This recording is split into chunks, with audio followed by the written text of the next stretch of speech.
से चले कृष्ण भगवान।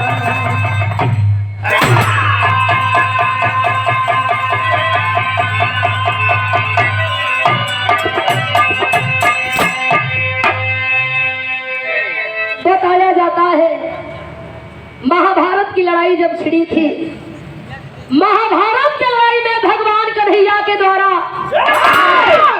भगवान कन्हैया के इशारे पर अर्जुन अपने अटीदार पटीदार सबका संबंधी के रणभूमि में मार गिरौलन। जयकार होने लगी, अर्जुन विजेता की जय, धनुषधारी अर्जुन की जय। और करके अर्जुन सिंहासन पर विराजमान हो गया।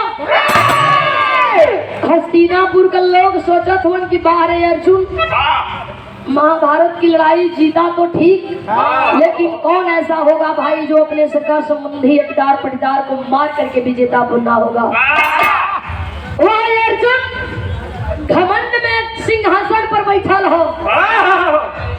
भगवान कन्हैया एक दिन विचार बनौलन की चल के अंधा राजा धृतराष्ट्र तस्करी मिली लई। जा करके भगवान कन्हैया अंधा धृतराष्ट्र के आगे हाथ जोड़ के प्रणाम कैलन, कैसन दिन बीतत बा। वह अंधा राजा धृतराष्ट्र रोने लगा। रो करके अंधा राजा धृतराष्ट्र भगवान को धिक्कारने लगा। कौन कहता है कि आप भगवान हैं? कौन कहता है कि आप दुनिया का रचयिता है? कौन कहता है कि आप कन्हैया है?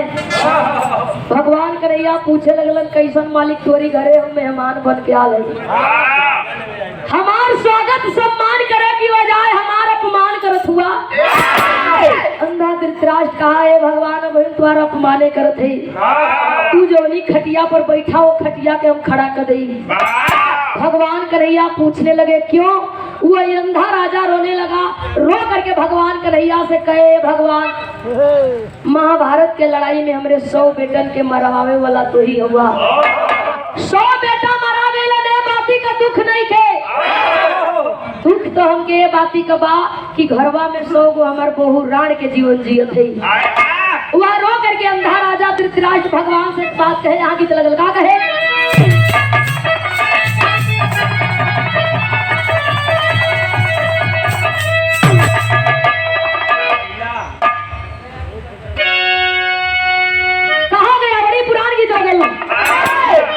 अरे तूने गजबुर चाहे श्रीमान,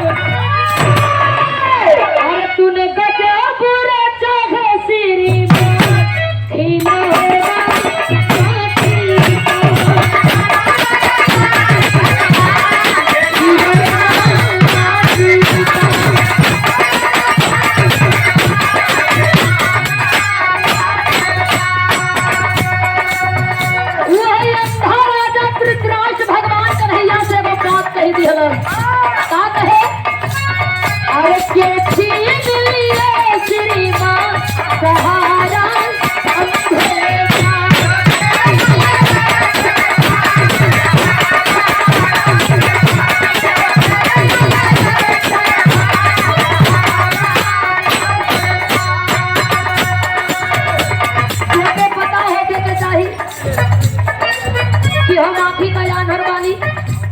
हमारी बुढ़ौती का सहारा हमार 100 बेटा चोरी चलते मरा गई।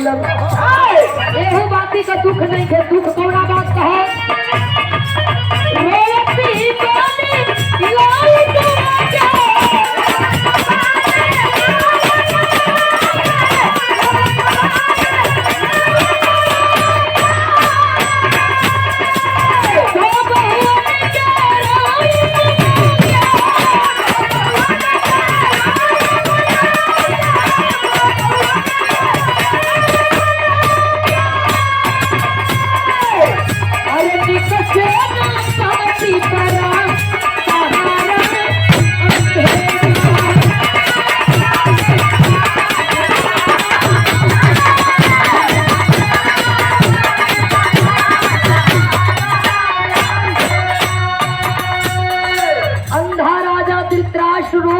भगवान कन्हैया से कहे लगले, भगवान कबो कबो घरवा में जाइला, जब महसूस करीला कि हमार सब बहु राण के जीवन जियत है तो इहे मन करेला कि अपने हाथे से अपन गला घोट ले।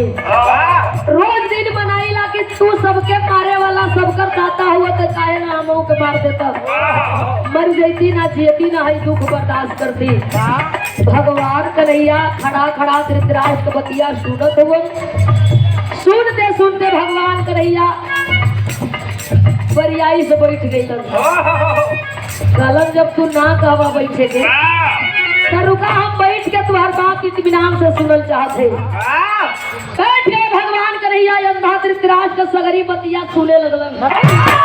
चेतना कहल पार लगल। अंधा राजा धृतराष्ट्र भगवान के कहे तो के आज के बाद हम भगवान मानी न सकत थे, तोहरे नाम पर एगो हम अगरबत्ती न जला सकत है ये मालिक। भगवान कन्हैया हंसत मन मुस्कियात मन बहुत बढ़िया। हमार करम गलत बा यही खातिर न।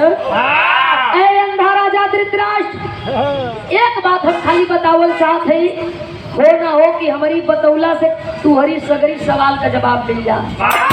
वह अंधा राजा धृतराष्ट्र को बगल में बैठा लिए भगवान कन्हैया। भगवान कन्हैया समझावे लगलन, ए मालिक तुहार 100 गो बेटा मरा गइलन त का मरा गइलन, तुहार 100 गो बहु राण बन के जियत ही त का जियत है। हम भगवान है, दुनिया का दाता है, दुनिया का मालिक है। तनी से हमार कष्ट सुन ले बा तो तुम्हारी सगरी प्रश्न के उत्तर मिल जाई। भगवान कन्हैया अंधा धृतराष्ट्र के आपन बीतल कहानी बतावे लगलन। का बतावलन?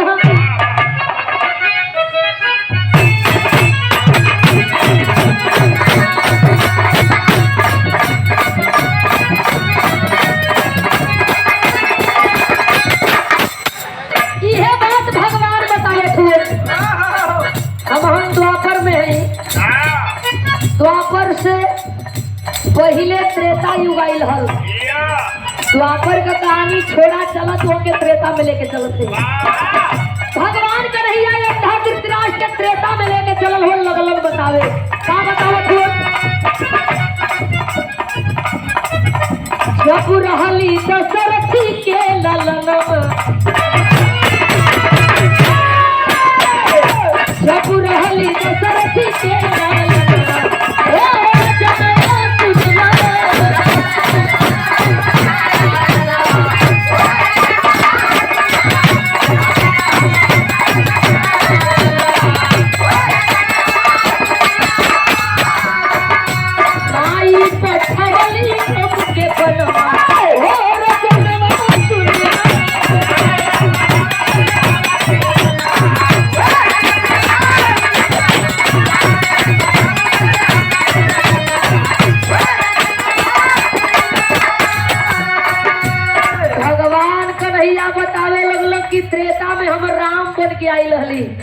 दुष्टन का संहार करे खातिर, रावण का वध करे खातिर।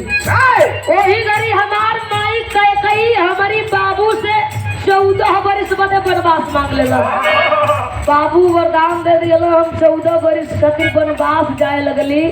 तो वही हमार माई कई भागल घरवा में से आई तो कहलस कि एक सजा और तो के अन्न पानी न खाए के 3 गो फल दिया। 3 फल दे के माई कहलस कि तू होके ना देते। बतावत हो भगवान 3 फल खा के कहली माई गो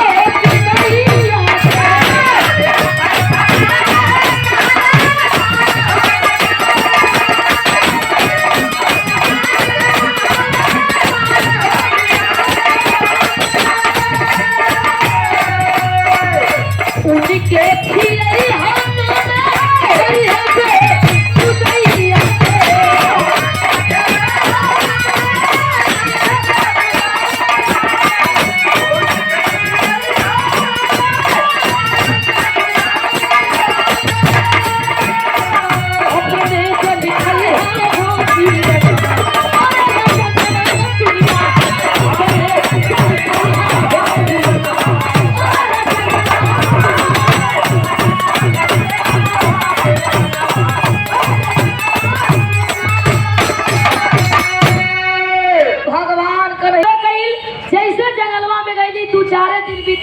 रावण आयल तो हमारे जानकी के हर ले गई।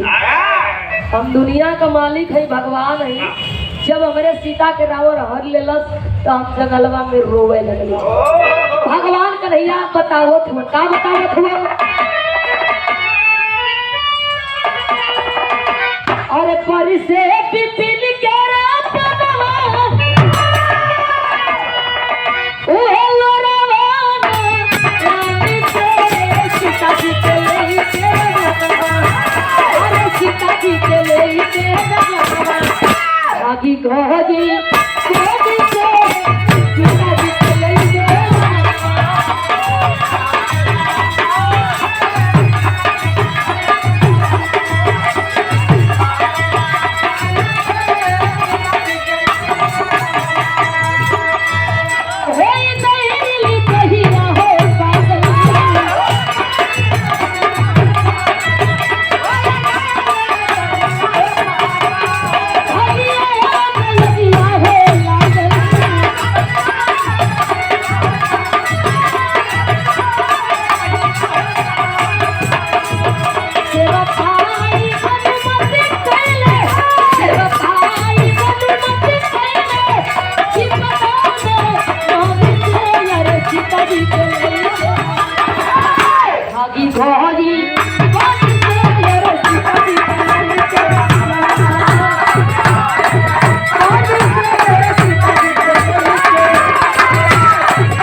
सीता का पता लगा के आ गई।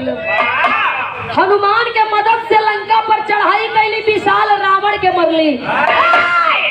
14 वर्ष बिता करके जब अयोध्या में अली तो अयोध्या के लोग पूछे लगल, कहो भगवान तोरे दही में जितनी हाड़ वो से कम मांस, वो विशाल रावण के कैसे मरला? हम लोगन की आगे हाथ जोड़ के एक बात कहली कि हम न रावण के मरली न रावण के मुअवली। रावण के मारल? राम बतावत हो लोगन से अयोध्या की, इहे हनुमान रावण के मरलन, इहे लंका का नाश कैलन, इहे सीता का पता लगौलन। हम तो हनुमान का बड़ाई करत रहली, लेकिन हमके का पता कि हनुमान के घमंड हो जाई। भगवान राम से अयोध्या के लोग सवाल करत हो, भगवान बतावत हो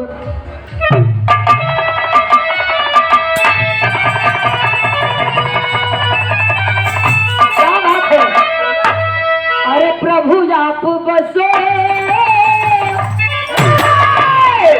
अरे वृंदावन में, अरे प्रभु आप बसो वृंदावन में, मेरी उगरी गुजरी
लेकिन हनुमान हमार बतिया सुन के फूल गई, उनके घमंड हो गई।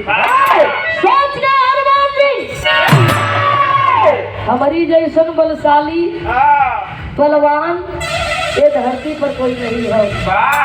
जैसे हनुमान के तन मन में घमंड भरल, ऐ अंधा राजा धृतराष्ट्र हम और जानकी हनुमान के दिल दिमाग से निकल गए। भगवान राम एक बात और बतौलन, बिरहा में भाव लगल है।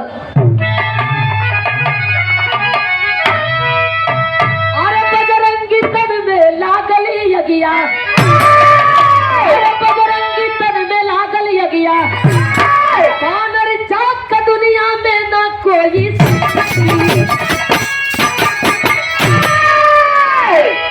हनुमान अपनी मन ने सोच लिया कि हमार केहू है ये ना। हनुमान गोसिया के चल गए समुद्र के किनारे, वही रेता में बैठ गए। 3 दिन कैसो कैसो बीतल। चौथा दिन जब हमारी याद सतावे लगल, हनुमान सोचल कि रुका भगवान को तरस परस कर ले। हम वरदान दिए थे हनुमान को, हनुमान जब इच्छा हो जाए जहाँ मन करे दर्शन कर लेना।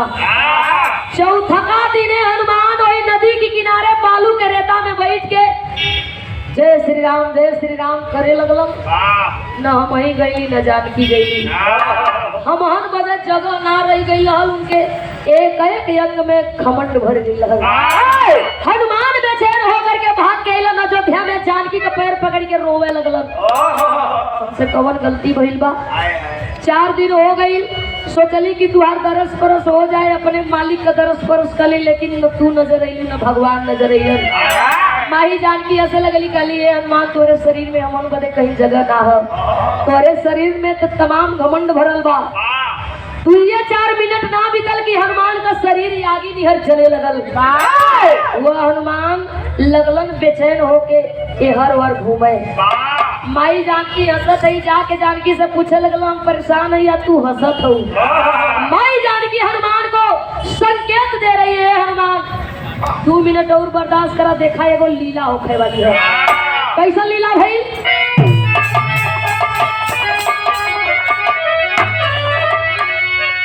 अरे फल खाए बजरंग बली। हनुमान पूछे लगल तो माई बताओ थे, सुना ये जवन फलवा खैले हुआ 3 गो। हनुमान कह लगल कैसन फल हो? माई जानकी बतावे लगली जब 14 वर्ष बदे वनवास निकलली तो कई 3 गो फल देले रहली। कहली उनके खिया जब विपत में कामे आई, बारी बारी तीनों फल खैले बड़ा होश करत। हनुमान भुलाई ले, माई बतावत है कि पहला फल तब खैला जब हमार पता लगा केला, दूसरका फल तब खैला जब लंका पर पुल बनला, अब तीसरका फल तब खैला जब हमके राम के कानी पर बैठा के अयोध्या ले गईला। अब वही फलवा का असर हो तुहार शरीरिया आगे निहर जरत है। बतावल गई अरे फल खाए बजरंग बली, फल खाए बजरंग बली,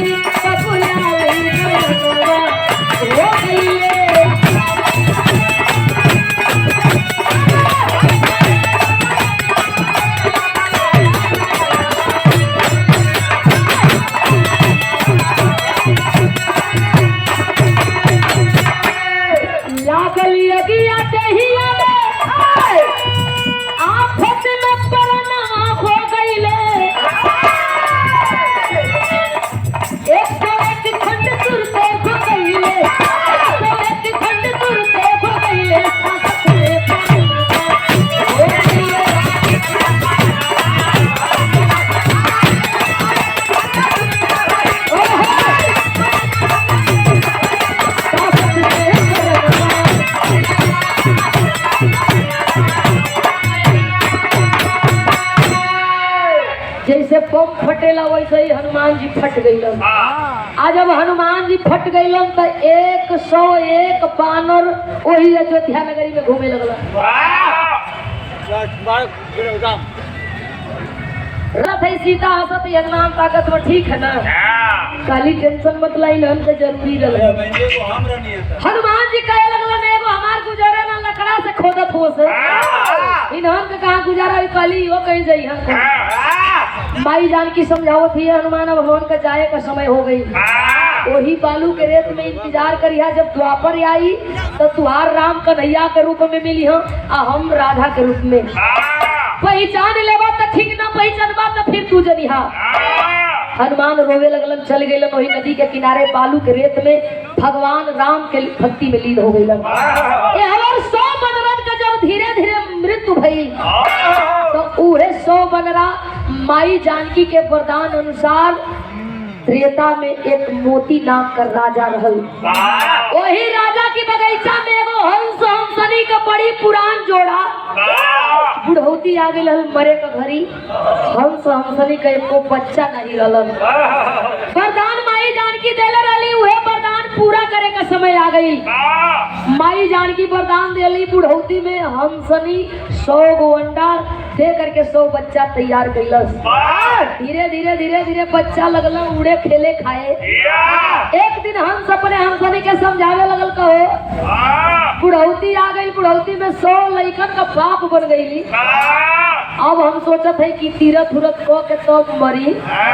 हंसनी कला, कहो बेटा बेटी छोड़ के हमन कहाँ जाई जाई। हंस अपने हंसनी को लेके चल दिया राजा की दरबार में। मोती राजा की जय, मोती राजा की जय जयकार लगावत है।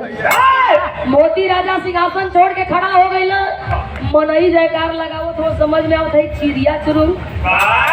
मोती राजा पूछे लगल, हंस हंसते हंसते जवाब दिया, ये साहब तोहरे बगीचवा में हमार 100 गो बेटा हुआ, कुछ दिन खातिर उन्होंने देख रेख करवाई देता, हम तीर्थ यात्रा करके आ जाती।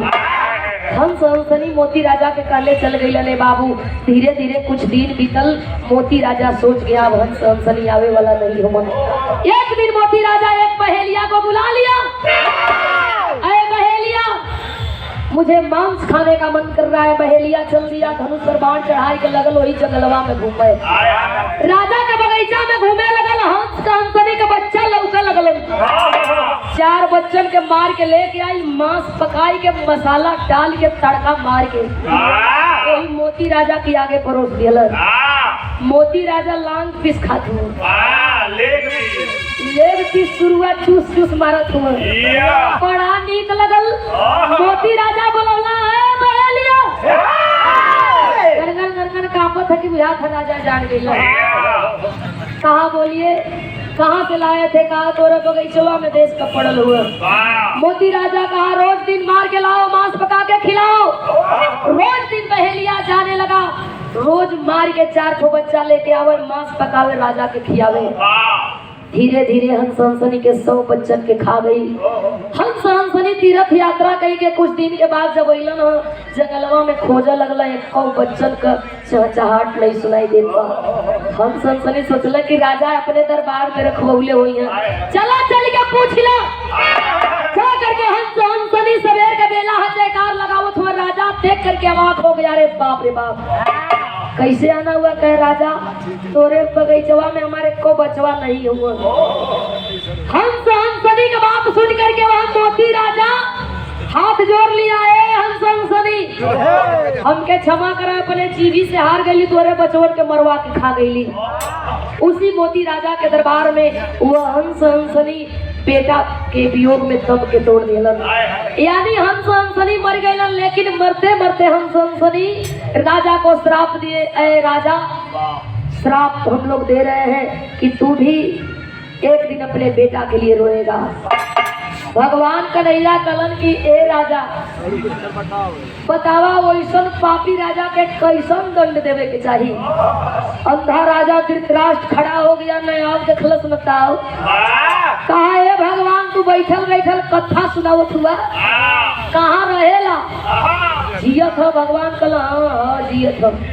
कल कहाँ हो के बता देता, अपनी हाथ में कर नटई दबा के मार देती। ऐसा पापी राजा के जिये का कोनो अधिकार न है। भगवान कन्हैया से लगल, कल बस बस बस समय आ गई है। जानल ना चाहवा अंधा राजा धृतराष्ट्र के तनी बतावा। भगवान कन्हैया बतावे लगल, लास्ट भाव में क्या बतावे?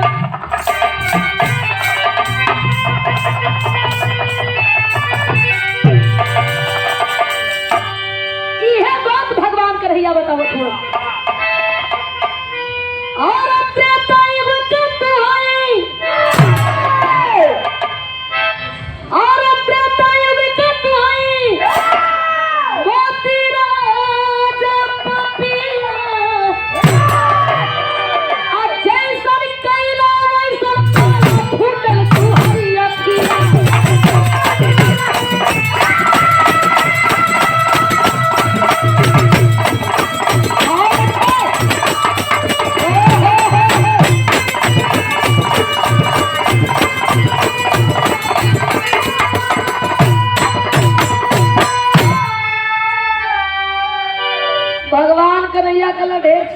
मत, तू दूसर के हु ना, वो तू ही हुआ।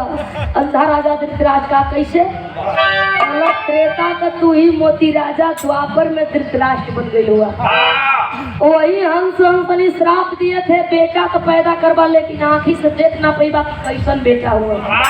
आप बेटा बेटा कैले हुआ, तोरी 100 बेटन के कुरुक्षेत्र में हम मरवा दियली ना, हम इतना पापी नहीं। जेके तू अपन बेटा का थुआ ऊ के रहे तो नहीं हो जानेला। भगवान कन्हैया बतौलन, अरे 100 हंस है कौरव भइले द्वापर जुग में जाई, अरे प्रतिपाला अपन कुरुक्षेत्र में मराई।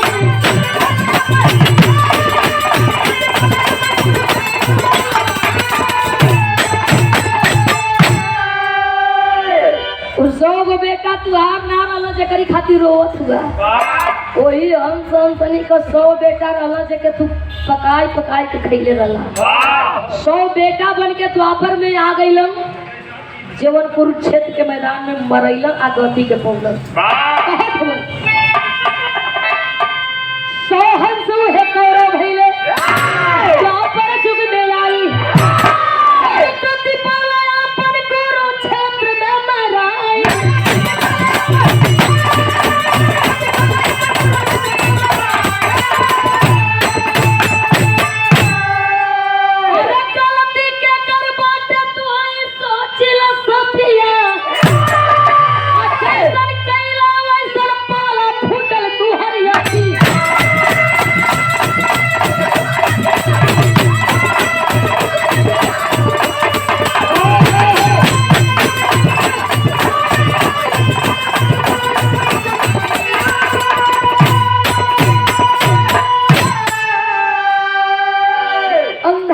धृतराष्ट्र रोने लगा, भगवान कन्हैया के आगे हाथ जोड़ के क्षमा करना, हम जात न पौली, हम इतना पापी है वही जियत है, हमें मर जाए के चाहिए।